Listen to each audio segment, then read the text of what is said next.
చేసినటువంటి అవోక సభ్యులకు తల్లిదండ్రులకు నా హృదయపూర్వక వందనాలు. ఈ కార్యక్రమానికి విచ్చేసినటువంటి విద్యార్థులందరికీ కూడా నా ఆశీస్సులు. నా పేరు ఆర్వి వరలక్ష్మి. నేను గవర్నమెంట్ టీచర్ని, అవోపాలో ఆర్గనైజింగ్ సెక్రటరీ. సరే, మనం ఒక చిన్న ప్రశ్న అడుగుతాం. మేము నిరంతరం మనతోనే ఉంటుంది, అనుక్షణం మారుతూ ఉంటుంది. ఏంటది? ఆలోచన. టైం.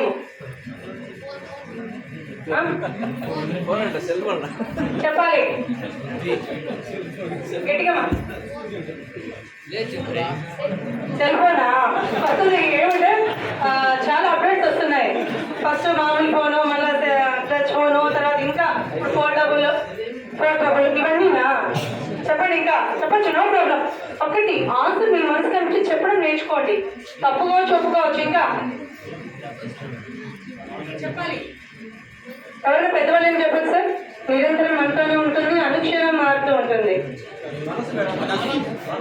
అక్కడ ఎవరు వచ్చింది సార్? కరెక్ట్ ఆన్సర్ ఆలోచన.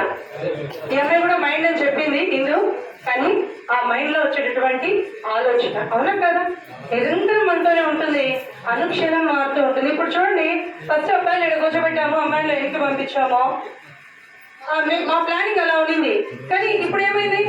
మెంబర్స్ వచ్చే కొద్దీ వాళ్ళు ఇక్కడికి మార్చుకుంటూ పోయాము. అలా చేయలేదు అనుకోండి, పెద్దవాళ్ళు కింద కూర్చోవాలి, పిల్లలు పైన ఉంటారు. అది కరెక్టా? కాదు కదా. అంటే సందర్భానికి అనుగుణంగా మన ఆలోచన కూడా మారుతూ ఉంటుంది. ఆ తీసుకునే నిర్ణయం అనేది కూడా మనం కరెక్ట్ గా తీసుకోగలగాలి. అవునా కదా? మరి అటువంటిప్పుడు ఈ ఆలోచన అనేది మనకు భగవంతుడు ఇచ్చినటువంటి వరం. ఆలోచన లేకుంటే చేయగలమా ఏ పనైనా? మనకు జంతువులకు తేడా ఏంటి? వాడికి ఆలోచన శక్తి ఉంటుందా? మన మాదిరి ఉంటుంది, ఎంతో కొంత. కానీ మన మాదిరి దాన్ని ఎక్స్ప్రెస్ చేసేటువంటిది ఉంటుందా? ఉండదు. మరి మనకు భగవంతుడు ఇచ్చినటువంటి గొప్ప వరం ఆలోచన శక్తి. మరి ప్రతిరోజు మీరు ఏం ఆలోచిస్తున్నారు? ప్రతిరోజు ఏం ఆలోచిస్తున్నారు? చెప్పండి. నేను ముందాక అదే చెప్పాను. వీళ్ళందరూ లేట్గా వచ్చారు. ముందు మన నోట్లోంచి మాట్లాడాలి. నాకు సుబ్రాట్ సార్ కూడా అదే చెప్పారు. మీకు కమ్యూనికేషన్ స్కిల్స్ ఉన్నాయా లేదా? ఎప్పుడైతే మీ మనసులోది బయటికి చెప్పగలరో అప్పుడు మీకు కమ్యూనికేషన్ స్కిల్స్ డెవలప్ అవుతాయి. అది తెలుగు కావచ్చు, ఇంగ్లీష్ కావచ్చు. మాటలు వచ్చే ఒక బిడ్డను, అంటే ఒక పుట్టిన బిడ్డను తీసుకెళ్ళి అడవిలో వదిలితే మాటలు వస్తాయా? రావు.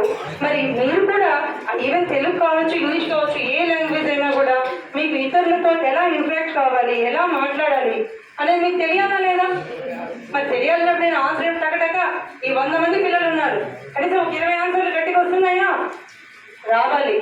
ఎందుకంటే కొట్టేదంతా మన పిల్లలు, మన ఆర్యవైశ్య పిల్లలు. మరి మనం అన్ని రంగాల్లో ముందు ఉండాలంటే ఎలా ఉండాలి? ఆన్సర్ తప్పుగా వచ్చు, అది మనం వదిలేండి. ఇక్కడ ఎవరైనా కొట్టారు, ఏమి ఇబ్బంది లేదు. మీ స్కాలర్షిప్ కూడా మీకు ఇస్తారు. అవునా కదా?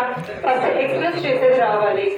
నేను ఫస్ట్ చెప్పాను, మాకు కొన్ని తెలియచ్చు, మీకు కొన్ని తెలియచ్చు అని. మరి ఈ ఆలోచన శక్తిలో మీరు దేని గురించి ఆలోచిస్తారు ప్రతిరోజు? చెప్పండి. స్టడీస్, ఇంకా ఏ టీచర్ ఎలా చెప్తారు, ఏ సార్ ఎలా చెప్తున్నారు, లేదా ఏ హీరో ఎలా చేస్తారు, చెప్పండి. ఇంకా సలార్ వచ్చింది, ఎట్లా వచ్చింది, ఎంత కలెక్షన్ చేసి, ఇలాంటివన్నీ ఇంకా మాట్లాడి ఆలోచిస్తాం. ఫ్యామిలీ గురించి చేస్తారు. ఇంకా ఫ్యూచర్ గురించి, రైట్, ఫ్యూచర్ గురించి, మీ భవిష్యత్తు, మీ స్టడీస్, ఇవైనా ఇంకేమైనా ఉన్నాయా? ఆలోచించేది మీ స్టడీస్, మీ ఫ్యూచర్. మరి మీరు చేసేటటువంటి ఆలోచనలే మీకు ఒక కొత్త జీవితాన్ని అందిస్తాయి. అవునా కదా? మరి ఆ కొత్త జీవితం మంచి ఆలోచనలు చేస్తూ వస్తాయా, చెడు ఆలోచనలు చేస్తూ వస్తాయా? పుస్తకం పక్కన పెట్టి సినిమా పోదామంటే కరెక్టా? ప్రతి ఒక్కటి కూడా పాజిటివ్ థింకింగ్ అనేది ఉండాలి. ఏముండాలి? Positive thinking. అయితే థింకింగ్ ఉంటేనే సరిపోయిందా? ఆలోచన కాదు ముఖ్యం. నెక్స్ట్ ముఖ్యమైనది ఏంటి? ఆచరణ. ఇప్పుడు బాగా చెప్పేస్తున్నారు, అర్థమైందా? కొండంత ఆలోచన కంటే గోరంత కార్యాచరణ ముఖ్యం. ఆలోచన చిన్నదే కావచ్చు. ఇప్పుడు ఇందాక సత్యనారాయణ సార్ చెప్పారు, ఈ ప్రోగ్రామ్ మీరు అరేంజ్ చేస్తున్నామంటే దాని వెనకాల ఎంత కష్టం ఉంటుందో. ఇంతవరకు ఇప్పుడు ఎన్ని సంవత్సరాలు, దాదాపు చాలా సంవత్సరాల నుంచి ఇస్తున్నారు. మన అవోపా ఏర్పడి దాదాపు 25 సంవత్సరాలు పూర్తయింది. 24 సంవత్సరాలు స్కాలర్షిప్స్ ఇచ్చింది ఒక ఎత్తు అయితే, ఈ సంవత్సరం ఇచ్చింది ఒక ఎత్తు. దాని వెనుక ఎందరో కృషి దాగి ఉంది ఇక్కడ ఉన్న వాళ్ళందరినీ గట్టిగా ఒకసారి చప్పట్లు కొట్టాలి కోరుతున్నట్ట.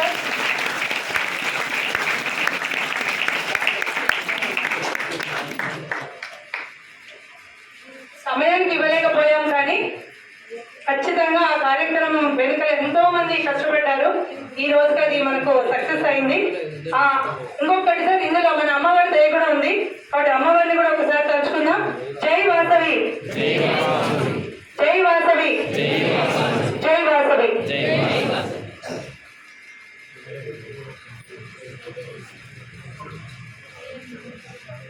మరి ఆలోచన కార్యాచరణలో మీరు ఏది నిర్లక్ష్యం చేసినా కూడా విజయం సాధిస్తారా? సాధించలేరు. మరి పాజిటివ్ థింకింగ్ ఉండాలి. నెగిటివ్ థింకింగ్ ఉందా ఎవరికైనా మీలో? ఉందా? ఎవరికి లేదా? కానీ నేను ఒప్పుకోనండి, ఖచ్చితంగా ఉంటుంది. ఏమవుతుందంటే మార్కులు క్లాస్లో కొంచెం వరకు ఎక్కువ వచ్చినాయంటే మరి నేను ఇంత కష్టపడి చదివా ఇంకా నాకు రావులే అదే నెగిటివ్ థింకింగ్. అవునా కదా? నెగిటివ్ థింకింగ్ అంటే ఏదో కాదు. ఆ విధమైనటువంటి థింగ్ మనం చేయకుండా, లేదు కష్టపడి చదువు ఏదో ఇప్పటికి ఇట్లా అయిపోయింది, మన మంచిగా నెక్స్ట్ మళ్ళీ తెచ్చుకుందాం, అట్లా పాజిటివ్ థింకింగ్ కావాలి. మరి నేను కొన్ని మాటలు చెప్తాను, అది ఎవరని శ్రద్ధగా వినండి.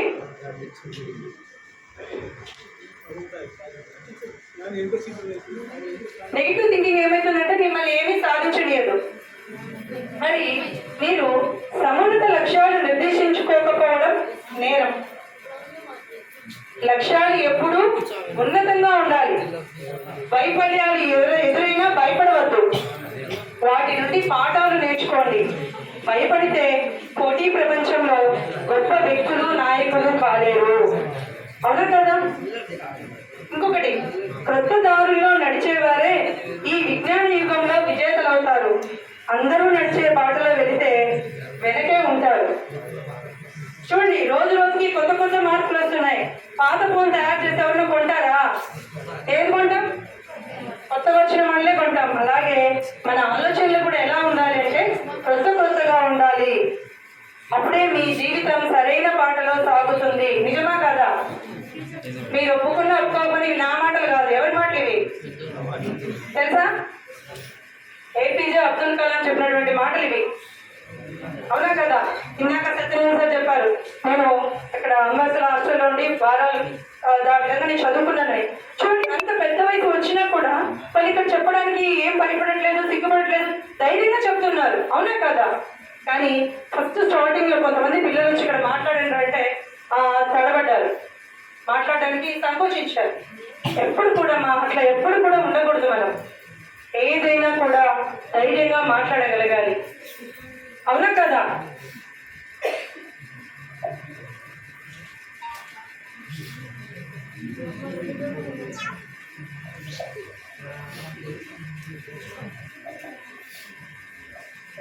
మీరు విద్యార్థి దశలోనే జీవితం యొక్క విలువ, విశిష్టత తెలుసుకోవాలి. అవునా కదా? ఎందుకంటే మీ జీవితం ఇక్కడి నుంచే ప్రారంభం అవుతుంది. మరి జీవితం అంటే ఏంటి చెప్పండి? ఉన్న స్థితి నుంచి ఉన్నత స్థితికి పోవడమే. అవునా కదా? బాల్య దశ నుంచి పెద్దవాళ్ళు అవుతారు. అక్కడి నుంచి మీరు ఒక సమాజంలో ఒక స్థానాన్ని సంపాదించుకుంటారు. మరి జీవితంలో ముఖ్యమైన కాలం ఏంటో తెలుసా? 13 నుంచి 23 సంవత్సరాల మధ్య కాలం. మీరు చెడిపోవాలన్నా, బాగుపడాలన్నా అక్కడే మొదలవుతుంది. అవునా కదా? ఒప్పుకుంటారా? ఒప్పుకోరు. ఎవరు ఒప్పుకోరు అంటున్నారు. పెద్ద అయినాక మనం చదువుకుని దేవుని తెచ్చుకుంటారా? 25 ఏళ్ళు దాటిపోయినాక లేదు కదా? విద్యార్థి దశలో మంచి అలవాట్లు కానీ, చెడు అలవాట్లు కానీ ఇవన్నీ కూడా ఏర్పడతాయి. మరి ఈ జీవితాన్ని ఒక్కరోజు ఒక క్షణం వృధా చేసుకున్నా కూడా తిరిగి వస్తుందా? ఇందాక ప్రెసిడెంట్ గారు చెప్పారు, ప్రస్తుతం వర్తమానాన్ని మనం సక్రమంగా వినియోగించుకోవాలి అని.